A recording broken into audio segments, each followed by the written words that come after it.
kita kena keluar daripada comfort zone kita. Kita kena keluar. Untuk kita ada satu kawan yang ada sama chemistry, sangat-sangat susah. Sebab bila kita membesar ni kan, bila kita nak mendewasa ni, memang kita punya kawan yang lama mungkin akan berbeza dia punya chemistry, dia punya interest, dia punya komitmen. Jadi, kita tak akan berkekalan berkawan dengan orang yang sama daripada kecil. So, kawan-kawan yang lama kita tu akan sibuk dengan dia punya urusan kehidupan sendiri. Tapi itulah kehidupan. Kita tak boleh nak deny benda tu. Tetapi macam mana kita nak mencapai nak selesa certain masalah ni, kita kena cari kawan yang sama minat. Kita kena keluar daripada comfort zone kita.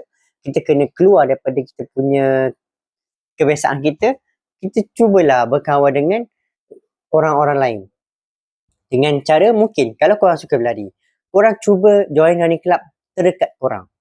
Korang search lah dekat Google, korang search kat mana-mana sekalipun, akan keluar, insya-Allah akan ada sekeliling korang tu running club tempat korang. So korang pergilah running club tu.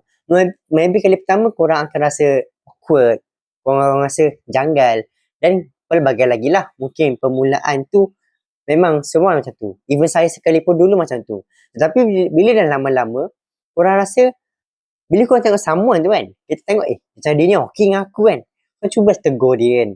Bila dah tegur dia, kita dah berkenalan dengan dia, so bila tak tu kan, bila tak langsung, korang tiba-tiba kan korang ada contact, korang follow each other dekat social media dan pelbagai lagi. So itulah proses kan. Kadang-kadang itulah orang ramai tak nak permulaan nak kenal tu sakit. Tapi dah lama-lama dah kita ada geng yang sama interest, yang sama minat, sama chemistry, dia akan kekal kawan kita.